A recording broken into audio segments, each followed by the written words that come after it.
Well, the first phase of US-backed security plan for southern Lebanon is underway as the Lebanese army begins taking charge of security in 3 villages along the border with Israel.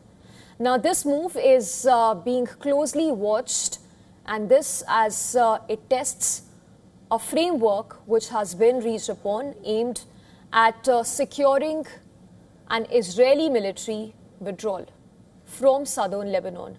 In fact, this framework also limits Hezbollah's influence in this particular region. In the latest developments that we are tracking, the Lebanese armed forces have started deploying in southern villages of Fraun, Al-Gharbia, designated as pilot zones under a framework agreement signed by Lebanon, Israel and the United States on 26th of June, according to US State Department.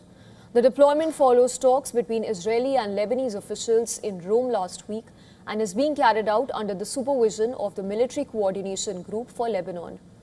Under the agreement, Israel will gradually withdraw from parts of southern Lebanon, while the Lebanese army assumes sole responsibility for security and certificates that vacated areas that are free of Hezbollah weapons and infrastructure. US officials say that the pilot program is being designed to test whether the Lebanese state can actually establish authority in areas that are long dominated by Hezbollah camp.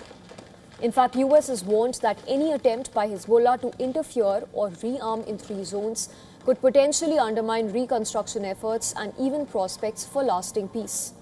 Hezbollah has rejected the framework, insisting that any agreement concerning Lebanon should be linked to broader negotiations between the US and Iran. The group has not indicated whether it will actually resist the deployment or not. The agreement, however, does not include a fixed timeline for Israel's withdrawal.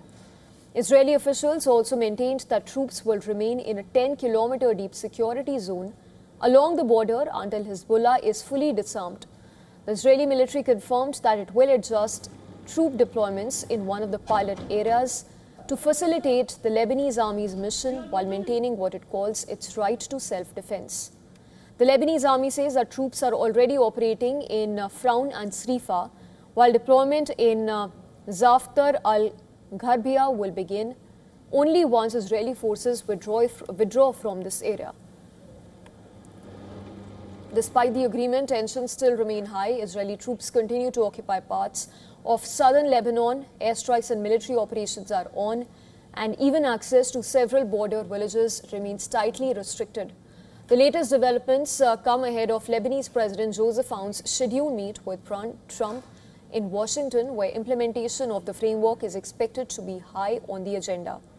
While the pilot deployment marks an important diplomatic milestone, its success on whether both sides honor the commitments in one of the most volatile regions remains a question mark.